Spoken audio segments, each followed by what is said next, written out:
Bonjour et bienvenue dans Prière Inspirée. Je suis très heureux de vous retrouver pour cette nouvelle semaine dédiée à la prière. Vous allez être encouragés dans votre vie de prière. Si vous êtes un enfant de Dieu, si vous connaissez le Seigneur ou simplement si vous avez envie de vivre quelque chose de spirituel, certainement vous priez. Et c'est ce lien qui nous permet de toucher Dieu, mais aussi que Dieu nous touche, le lien de la prière. Et aujourd'hui, je vais parler de cette prière qui touche le cœur de Dieu. Plusieurs d'entre vous, vous passez par des temps difficiles en ce moment même et il y a une prière qui touche le cœur de Dieu. Dieu n'est pas insensible à ce que nous pouvons vivre dans notre vie personnelle. Mais au contraire, le cœur de Dieu est tendre. Il n'est pas dur, mais il veut agir dans notre vie et il veut agir dans votre vie. Je crois que vous allez être encouragés aujourd'hui par la parole de Dieu et par la présence merveilleuse du Saint-Esprit. Pendant cette semaine, demain, je parlerai de la prière que Dieu aime. Après-demain, on parlera de cette prière que Dieu recherche. Et jeudi, je parlerai des fois où nous n'avons pas envie de prier. Ça arrive, eh bien, on en parlera. Et on terminera la semaine avec un titre d'émission qui va peut-être vous surprendre. Relaxation spirituelle. Et le but principal, au-delà même de vous bénir, et bien sûr, c'est le deuxième but principal, mais c'est de toucher des personnes qui ne connaissent pas encore le Seigneur Jésus-Christ et qui pourraient être attirées et regarder cette émission, être touchées par la parole de Dieu qui sera proclamée lors de cette émission. Alors, la prière qui touche le cœur de Dieu, c'est une prière de supplication. Lorsque nous passons par des temps difficiles et que nous avons un besoin particulier, Dieu entend et Dieu écoute. Et c'est le cas aujourd'hui d'une sœur qui donne son témoignage. Sa maman lui avait proposé de regarder une émission Prière Inspirée. Elle s'est dit pourquoi pas.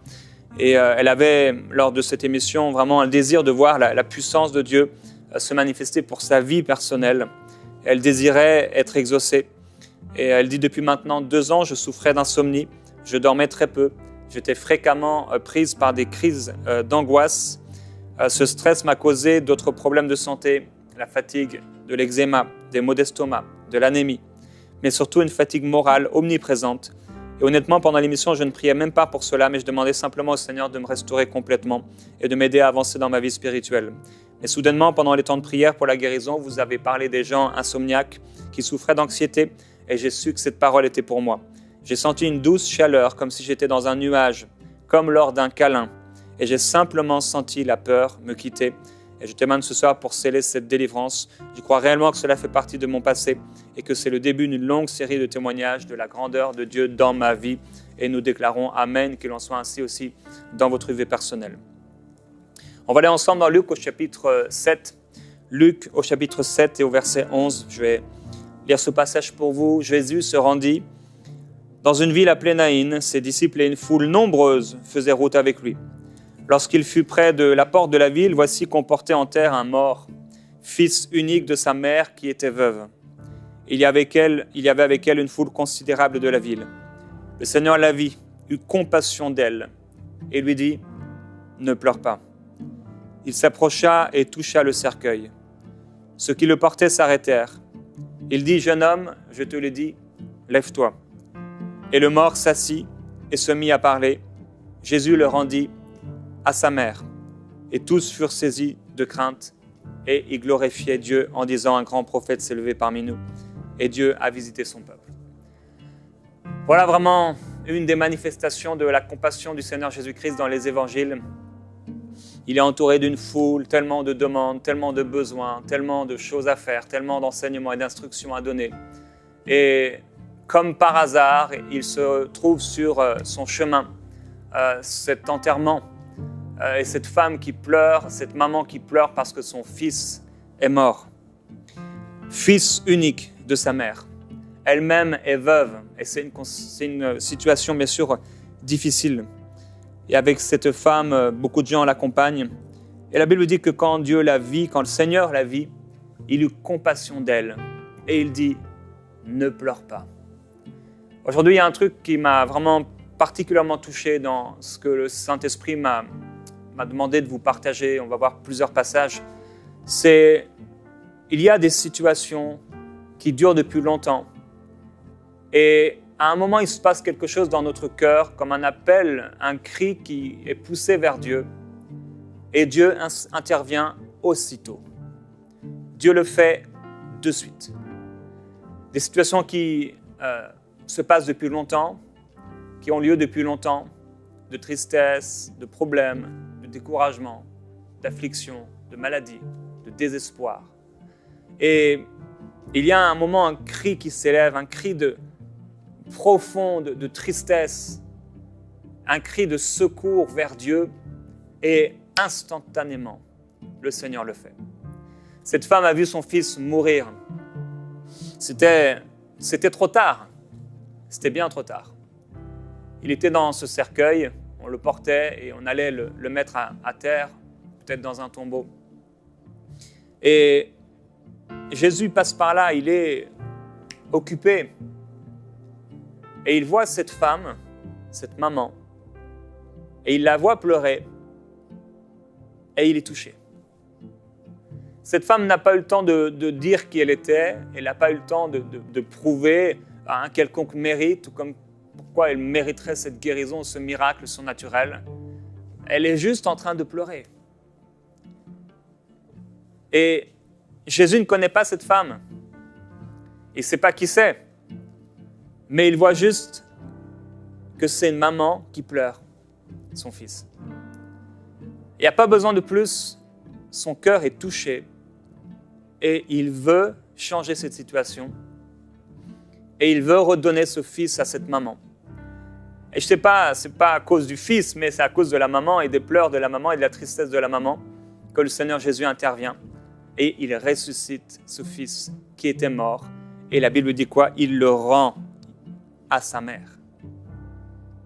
On ne sait pas quel âge il avait. Il était certainement jeune. Et ce fils qui était mort est revenu à la vie parce que le cœur de Jésus-Christ a été touché. Et j'aimerais vous dire que si le cœur de Jésus a pu être touché par cette maman, par cette femme, sans même qu'il la connaisse, le cœur de Jésus-Christ est touché par la situation que vous traversez. Le cœur de Dieu n'est pas insensible. C'est vrai qu'on a souvent oublié de regarder, de considérer les émotions de Dieu. On a souvent considéré Dieu comme si c'était un robot, quelqu'un qui fabrique, qui crée les choses. Et d'ailleurs, le livre de la Genèse au chapitre 1 nous montre qu'effectivement Dieu crée, il fait. Et à cause de cela, on a souvent vu Dieu comme une banque, comme quelqu'un qui n'a pas vraiment d'expression, de sentiment. Bon, on voit, il a vu que cela était bon, mais souvent les gens ont l'impression que Dieu est sans expression, impassible, comme s'il avait un cœur qui n'avait pas d'émotion. Or, Dieu est touché lorsque nous souffrons. Dieu est touché par notre situation. Et le cœur de Dieu n'est pas insensible, mais il est prêt à répondre parce qu'il nous aime.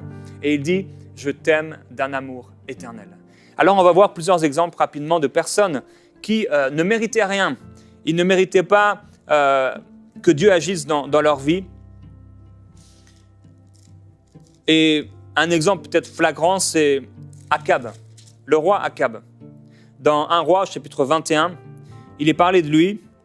Et même un peu plus tôt, en fait, on parle pendant plusieurs chapitres de cet homme. Il dit « Akab fit ce qui est mal aux yeux de l'Éternel, plus que tous ceux qui avaient été avant lui. » Et pourtant, il y avait eu des rois qui s'étaient succédés et qui avaient fait le mal. Mais lui, plus que tous ceux qui avaient fait du mal avant lui. Et il est écrit donc dans 1 Roi, chapitre 21, verset 25, « Il n'y a eu personne qui se soit vendu comme Akab pour faire ce qui est mal aux yeux de l'Éternel, et sa femme Jézabel l'y excitait. » Alors c'est un couple vraiment très particulier. Cet homme s'est mis avec cette femme Jézabel, dont d'ailleurs même l'Apocalypse en prendra encore son image, tellement cette femme était vraiment un symbole de l'Antichrist. Elle a exterminé, la Bible dit qu'elle a massacré les prophètes de l'Éternel, et Akab ne disait rien. Il a laissé sa femme agir ainsi. Et la Bible dit que, donc, dans toujours ce chapitre 21, à un moment, Akab va aller voir un homme et il va lui dire « Donne-moi ta vigne pour que j'en fasse un jardin potager, parce qu'elle est tout près de ma maison. » C'était une affaire complètement anodine, voilà, la vie de tous les jours. Il voit qu'il y a un jardin à côté de chez lui, un champ, il veut en faire un jardin potager. Et cet homme ne va pas le vouloir parce qu'il va dire « Mais non, c'est le jardin de mes ancêtres, de mes pères, je ne peux pas te le donner. » Et la Bible dit que Akab rentra chez lui, maussade, furibond, à cause de cette parole. Il se coucha sur son lit, détourna le visage et ne mangea rien. Il est comme tombé dans une mini-dépression. Vous savez, ces journées qui se passent tellement mal que vous rentrez du travail et vous avez envie d'aller juste au lit. Vous avez envie juste d'aller dans le canapé, prendre la boîte de mouchoirs et de pleurer, peut-être regarder une série, je ne sais pas, juste pour vous détendre et peut-être sortir de ça. Au contraire, de vous morfondre et de ne voir personne. Mais quand vous êtes comme ça, Dieu vous voit. Et sa femme Jézabel va lui dire, eh bien, finalement, tu vas tuer cet homme, il va faire tuer cet homme.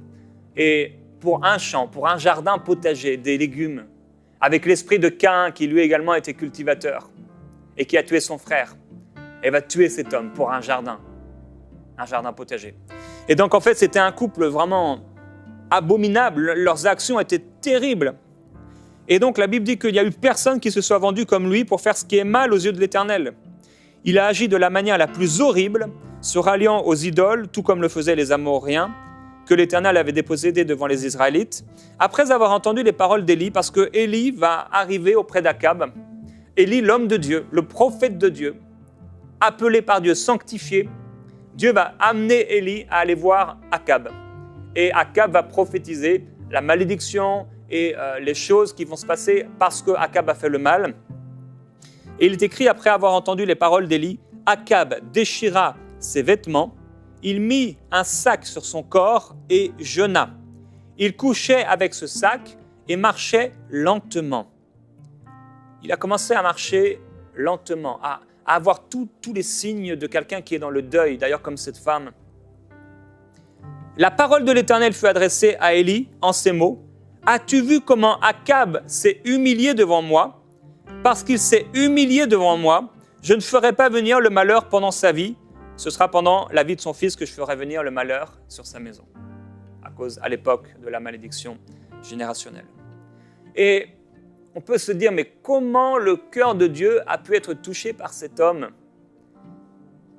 Dieu dit lui-même qu'il n'y a personne qui n'ait fait autant de mal que lui à cette époque. Ils ont tué les prophètes de l'Éternel. Est-ce que vous avez tué des prophètes? Est-ce que vous avez tué des gens? J'imagine que non. Et même si vous l'aviez fait, peut-être quelqu'un est aujourd'hui en prison, il m'écoute, et tu as tué un homme, eh bien même si tu l'as fait, quand Akab a déchiré ses vêtements, et il a mis un sac sur son corps, il s'est mis à jeûner, et il dormait sur ce sac au lieu de dormir sur son lit. Et tout ça, c'était vraiment pour s'humilier devant Dieu. Il a refusé de prendre de la nourriture et il marchait lentement. Il marchait lentement. C'était juste une attitude physique extérieure. Et le cœur de Dieu a été touché. Mais si le cœur de Dieu a pu être touché avec un homme comme ça, qui n'a démontré aucun signe de repentance extérieure, il n'y a pas eu de fruit de sa repentance. Il y a eu juste une manifestation extérieure sur son corps, une attitude.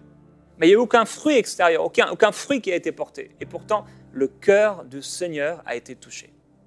Mais si le cœur de Dieu a été touché par un homme comme lui, à combien plus forte raison le cœur du Seigneur sera touché par votre situation. Et dans 2 Rois, chapitre 20, 2 Rois, au chapitre 20, il y a un autre homme, Ézéchias. L'homme de Dieu, Ésaïe, va arriver vers lui, un peu comme le prophète Élie. Et il va lui dire, donne tes ordres à ta maison parce que tu vas mourir, tu ne vivras plus. Ézéchias tourna son visage contre le mur et pria l'Éternel en disant, de grâce, Éternel, souviens-toi que j'ai marché devant ta face avec fidélité et intégrité de cœur et que j'ai fait ce qui est bien à tes yeux. Et Ézéchias répandit des pleurs abondants. Ésaïe, qui était sorti, n'était pas encore dans la cour centrale. Lorsque la parole de l'Éternel lui fut adressée en ces mots, « Retourne dire à Ézéchias, conducteur de mon peuple, ainsi parle l'Éternel, le Dieu de David, ton père, j'ai entendu ta prière, j'ai vu tes larmes. Voici, je te guérirai. Le 3e jour, tu monteras à la maison de l'Éternel et j'ajouterai 15 années à tes jours. Je te délivrerai, ainsi que cette ville de l'emprise du roi d'Assyrie. Je protégerai cette ville à cause de moi et à cause de David, mon serviteur. Mais c'est exceptionnel. J'aime beaucoup ce passage. On voit Ézéchias, c'était la fin pour lui, c'était dans l'horloge de Dieu, c'était terminé pour lui. Et quand l'homme de Dieu va lui dire cela, il tourne son visage. Et il ne s'est pas passé un jour, il ne s'est pas passé une heure, il ne s'est même pas passé 10 minutes. C'était quelques secondes. Peut-être deux minutes peut-être. Il a tourné son front vers le mur et il s'est mis à prier. Et c'était une prière qui venait du cœur, et une prière qui a touché le cœur de Dieu. Et il s'est mis à pleurer des pleurs abondants. C'était une supplication. Oui, la prière qui touche le cœur de Dieu, c'est cette prière de supplication. On ne peut pas l'inventer. C'est quelque chose qui nous touche à l'intérieur. On a été tellement touchés et ça s'exprime devant Dieu. Et qu'est-ce qui s'est passé? Ésaïe n'était pas encore sorti. Que le cœur de Dieu a été touché et Dieu directement parle. Et on voit toutes les bénédictions que Dieu dit, que Dieu lui donne. 15 années à sa vie, il le délivrera, il délivrera la ville, il le protégera. Quelle grâce extraordinaire. Mais si Dieu a pu le faire pour Ézéchias, vous ne pensez pas qu'il va le faire pour vous? Il n'y a rien d'impossible à Dieu. Dans Exode chapitre 2, le peuple de Dieu était dans la souffrance. Bon, il y avait eu des paroles prophétiques. Le nombre d'années que leur souffrance allait durer. Pendant longtemps, ils avaient délaissé Dieu. Il est écrit que le roi d'Égypte mourut et les Israélites gémissaient sous la servitude et poussaient des cris. Le rappel du sein de la servitude monta jusqu'à Dieu. Dieu entendit leurs soupirs. Et Dieu se souvient de leur alliance, de son alliance avec eux. On a vu avec Ézéchias, Dieu a vu ses larmes. Eh ouais, nos larmes, ça peut toucher Dieu. Mais Jésus n'est pas insensible. Il a vu cette femme pleurer et il s'est passé quelque chose dans son cœur.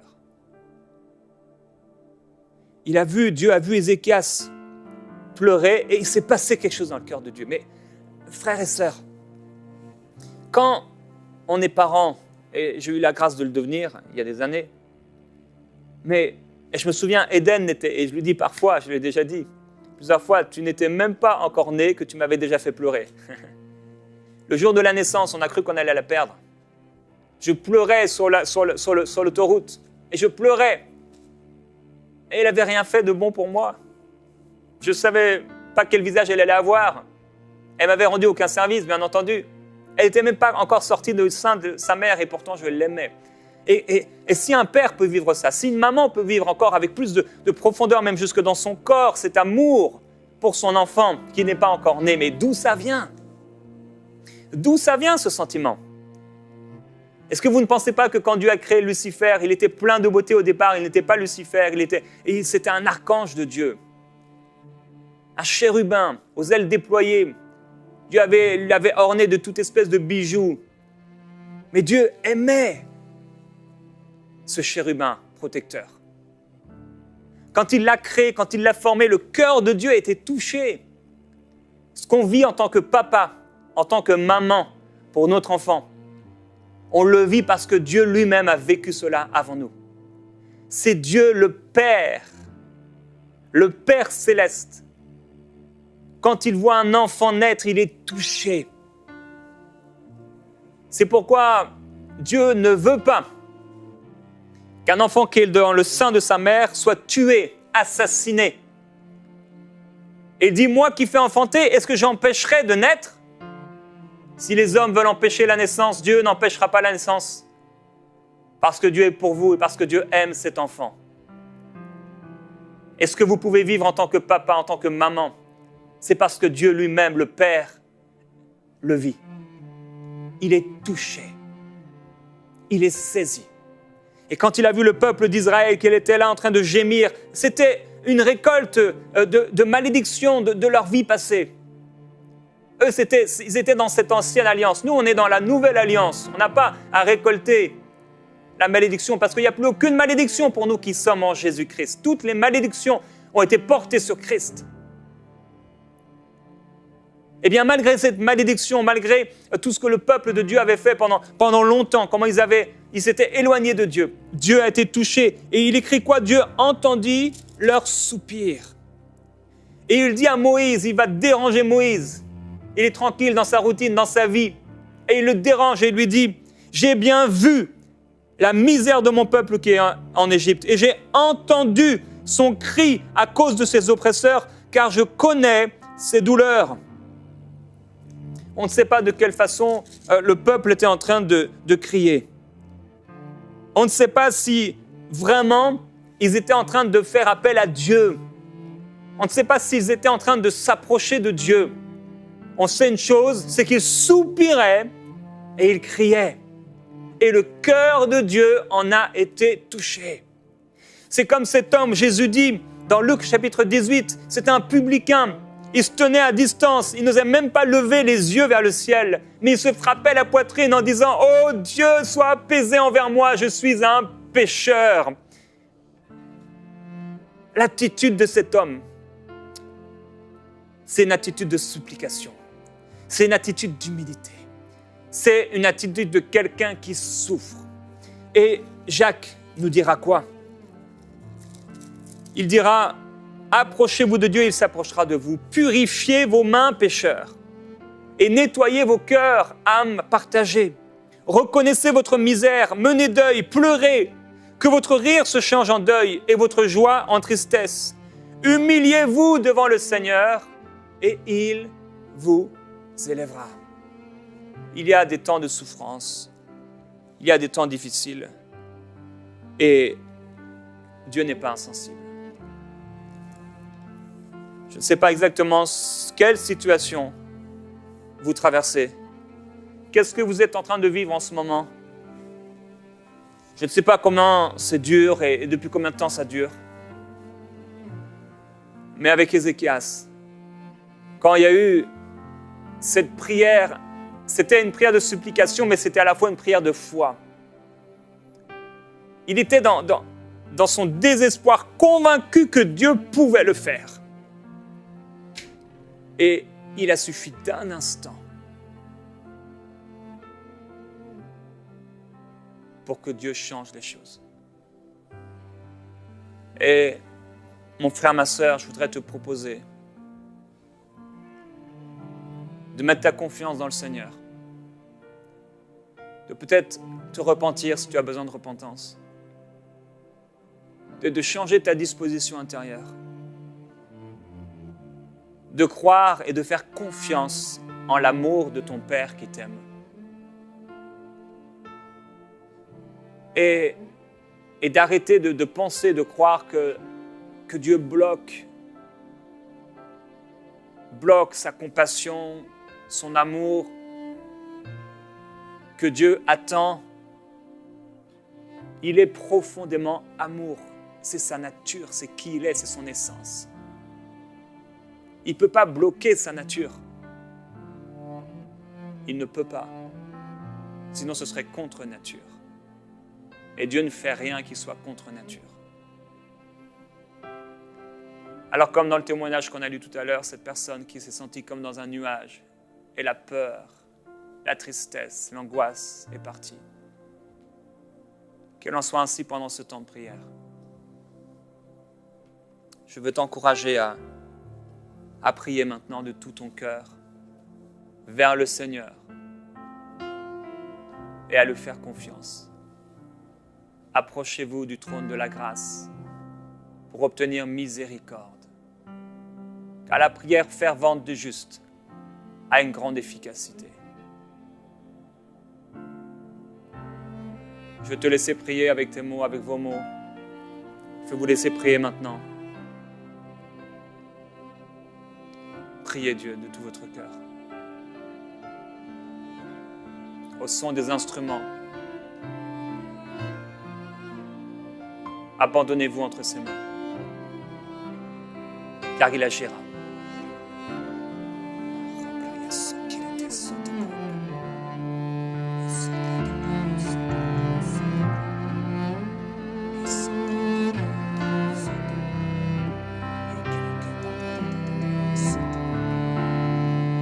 Oui, prie, prie.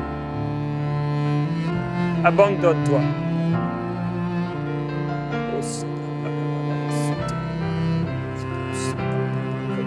Oh,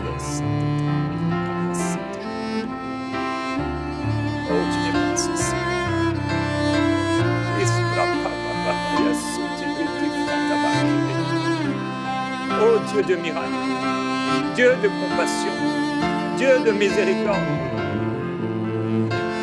Même si ton père, ta mère t'abandonnaient, moi, Dieu, je ne t'abandonnerai pas. Oh, Sabababa, Yesu, Titi, Babaya. Venez à moi, vous tous qui êtes fatigués et chargés, et je vous donnerai du repos. Car je suis doux et humble de cœur, dit le Seigneur, et vous trouverez du repos pour vos âmes. C'est par ces meurtrissures que vous êtes guéris.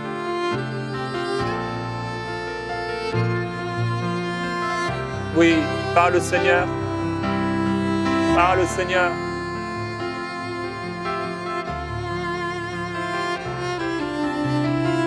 Parle de tout ton cœur, dis-lui tout, qu'il entende et qu'il voit. Oh Dieu,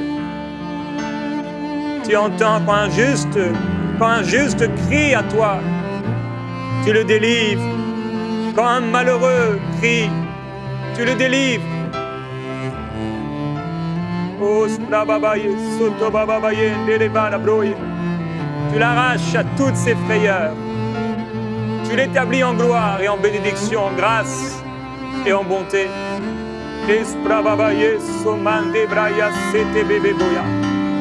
Oh, à combien plus forte raison le Père Céleste vous donnera-t-il le Saint-Esprit.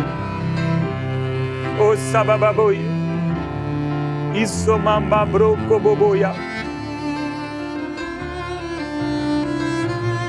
Jésus leur donna une parabole afin de leur montrer qu'il faut toujours prier sans se décourager. Isprobabaye somamandi. Isprobababro ke bibibroya sotoya mandi braya. Ibraka froya sitibrita mandi broya sotobay. Oui, ton cœur est touché, Seigneur. Ton cœur est touché. Tu n'es pas insensible. Tu n'es pas insensible.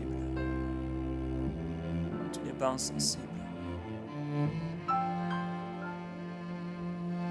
Que ton esprit touche maintenant. Que ta présence se manifeste. Que la grâce du Saint-Esprit soit sur vous.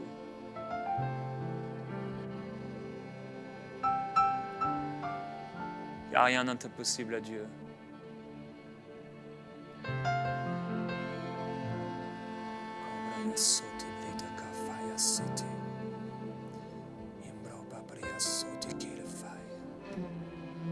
Continue. Continue de prier. Si tu dois pleurer, que les larmes coulent. Que les larmes coulent. Si ton cœur doit être comme déchiré, Dieu ne refuse pas un esprit brisé et contrit.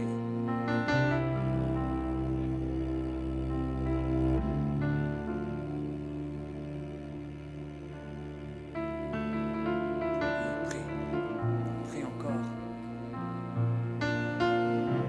Dis-lui, il te dit, que veux-tu que je fasse? Que veux-tu que je fasse? Aie foi en Dieu. Aie foi en Dieu. Dans ce cri de désespoir, attache-y l'espoir et la foi de voir cette situation changer. Aie confiance en ton Dieu et crois, car il agira. Que la grâce du Seigneur se manifeste sur vous. Un malheureux cri, l'Éternel l'entend et il le délivre de toutes ses frayeurs. À demain, nos prières inspirées.